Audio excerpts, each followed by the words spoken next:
Welcome back, everyone, to the Barely News Crew. I'm your host here, as always, Alexis, and I'm joined by Peter. And we bring you the second installment of the Marvel Project, the forgotten about MCU movie. This is the Incredible Hulk, which, full disclosure, I only just saw like yesterday. So that just shows you how much I cared about this movie. This is probably going to be the movie we have the most differing opinions on. Probably. Because I actually really like The Incredible Hulk. And, you know, it hurts a little that it's been forgotten. I really enjoy the beginning when Bruce Banner is on the run and he's hiding out and working at this, like, bottle company. And he's just learning to manage his new life and, you know, trying to find a cure for his disease. To me, I almost like it as much as, you know, Iron Man in the cave. Really? He's building it. Really? I really find it really interesting. And I really love the fact that they didn't try and retell the origins. Like, in the title card, they're like, all right, this is what happened. You know this. Mm-hmm. There's been a TV series. There was a movie before it. You know who the Hulk is. And it just drops you right in it. I didn't really like that for me because I never really seen a Hulk solo movie. This was the first ever Hulk? Yes. Oh, really? So okay. that was kind of a bit like, oh, okay, we're doing this. So you never knew how the Hulk... No, I knew... I've You heard, know the basics. Yeah, I know the basics. But you in never that, really so I wasn't like entirely lost, okay. But I would have liked to have seen that in this movie. Okay. But that's okay. I get what they were doing with it, and where it dropped us off, I liked. Mm-hmm. And you know what? Look, I'll give the movie this. It's a solid movie, and I think throughout the most part, it does what it sets out to do. My issues with this film are actually from more of probably an acting perspective. I didn't buy Edward Norton as Hulk at all. Maybe that's just me coming from the perspective that I've been spoiled with Mark Ruffalo and having been used to him, that transitioning to somebody else playing the Hulk who is supposed to be the same person, just it was a bit jarring for me. Even though I tried to buy into his performance and I get what he was doing with it, I never really bought him as the Hulk. Really? Mm-mm. Or Bruce Banner. I really liked him as Bruce Banner. I thought he was likable. You understood his struggle. He hated this curse that was thrown upon him, and he was doing everything he could to really just get rid of it. You know, he missed the love of his life, and he was being hunted at the same time. And it was all just sort of him trying to take back the life that he used to have. Yeah. And atone for his mistakes, even though he kind of didn't know what he was doing. Because he wasn't aware that he was making a super soldier. No, of course not. There was already on Ross's. Yeah. But then again, he threw him under the bus. Yeah. And that's exactly what you get with this movie. I will say that I was a big fan of the action sequences, especially that sequence in the University Park where they're trying to capture the Hulk. I think it was my favorite part of the movie. I really liked it too. And that was the first part of where I felt like they're really going more sci-fi-y. Like when they had the like sonic guns. And I was like, oh, that's really comic book. I remember the first time I saw it in theaters, I was like, I really like that. And it's something that's been used before to try to take down the Hulk. It's very not the whole world is at stake. Yeah. It's very personal. And there's like probably 3 or 2 different action beats. But I think about 3. The beginning, when General Ross and his team find him, and he tears apart that soda company thing. Yeah. And then at the university, which I thought was a really great fight. Right. And then the end with the Abomination. See, 2 of those I liked. The third one, I had a hard time getting invested. I gotta tell you the truth. Look, I get what was being set up with the Abomination and Hulk. But the more I looked at it, the less I cared, and the more it felt like 2 monsters fighting each other that I didn't necessarily have too much of an investment in. And aesthetically, it wasn't pleasing to me, I guess. I don't know. I don't know what it was, but something about that last fight sequence in Harlem, I didn't get much out of. Really? That was I know, but the first 2, I'm with you. But I want to like really just make the case that I don't dislike the movie and I don't not care about it. Yeah. And I appreciate the focus was on Hulk and or should we say Bruce Banner and his journey, and this movie is competently made. I mean, this isn't terrible. This isn't bad. This is a good movie. It's just I didn't buy into Bruce Banner. And I didn't particularly care for any of the actors. I thought it was very bland. Really? Like Betty Ross was like, I could barely get any emotion out of her. I mean, the only performance that I really latched onto was General Ross. I like General Ross just because he always is like calm, even when he screams. Right, it sounds like he's screaming calmly. Yeah. I don't know why.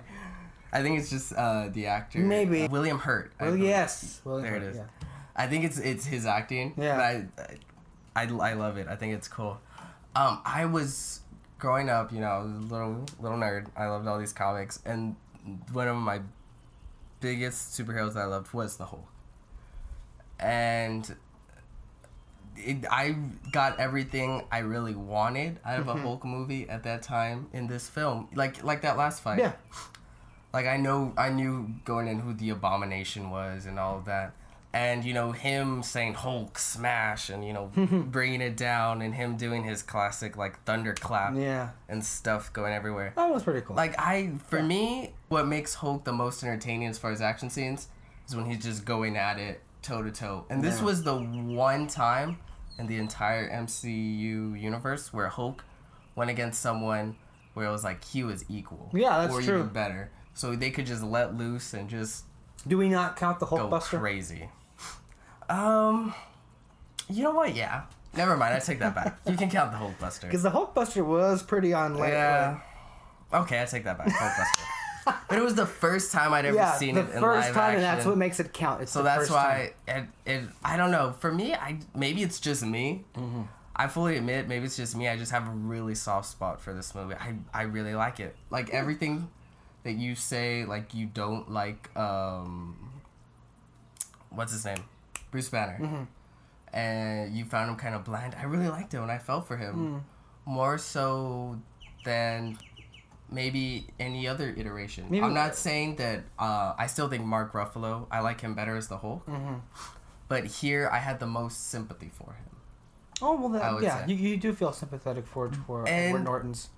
As far as the storyline, I do like, even though it's a different actor once you get to Mark Ruffalo, it still continues that trend where in this movie, he hates his curse. He wants to get rid of it. Oh, yeah. He doesn't like it. And it gets darker as it goes on, even when we get to the Avengers. Yeah, but by the end of this film, he's kind of just come to accept it. Yeah. And then he still hates it. He still hates it, but he accepts it. Yeah. So then in the Avengers, he's just like, I've accepted my fate. I'm just trying to do right by others. Yeah. So it, like I said, the same thing with Iron Man. It's a great continuation of a character, and this is the same thing, even though it's like two different characters. Yeah, unlike any other Marvel characters, this one's has had one of the most curious journeys, especially when we'll see him in Thor Ragnarok of all movies. That's gonna be fun. Like I said, I do have a very soft spot for this film, right. And a lot of people like you would maybe rank it like the last of their, as far as the Marvel films. It wouldn't be last for me. You have a connection with this movie that I probably will never have. I saw these Marvel movies completely out of order. My first movie was The Avengers, and then I went back and then forward. So that's usually how I am introduced to certain things. I'm always kind of late to the game, but better late than never. I found some enjoyment in this movie, but I can't say that I would put it above any of the other Marvel movies because I have a history with those movies and have a connection with those movies. Good or bad, there are instances in all of the movies going forward that I have a personal memory with that I won't have with this movie. And because of Mark Ruffalo, him being my Hulk, he's the one that I got introduced to, kind of like, well, how am I really gonna like full-heartedly and unbiasedly accept this version of the Hulk? Team Ruffalo, Team Norton? Yeah. Okay, let me ask you this. If Mark Ruffalo had been in this film, do you think you would have liked it more? Hands down. Okay. Hands down. I probably would have appreciated it a lot more. It's just the fact that, for me, it is jarring. Okay. Having a different actor in the role in the same cinematic universe. I'll be honest. Yeah. That does kind of like... It's funny because it was the opposite for me. I had to get used to Mark Ruffalo. Yeah. I mean, because you have that connection with this movie. So, overall, I think we can't under-stress the importance of this movie in the cinematic universe. This was the follow-up to Iron Man. This also had to be successful. And even though critically it wasn't as praised as Iron Man, it still was a success. And it made clear for the very first time, like crystal clear, these movies are connected. Oh, yeah. And they're going somewhere. The end of the movie with Tony Stark. Did you know that was going to happen?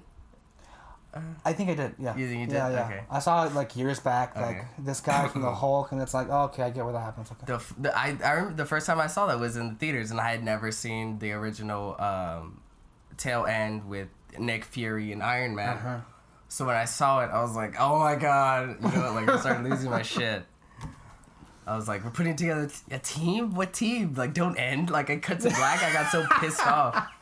Like, finish your goddamn sentence. Well, if you go back and watch Iron Man, you kind of know what yeah. it's about. Especially if you watch Iron Man 2, it becomes even much more clear. Well, any last thoughts on the movie? No. Okay. I think I said everything. Thanks for watching The Marvel Project. This is Peter. I'm Alexis, and this is the Barely News, for the place for all things movie news and reviews. And until next time, bye-bye.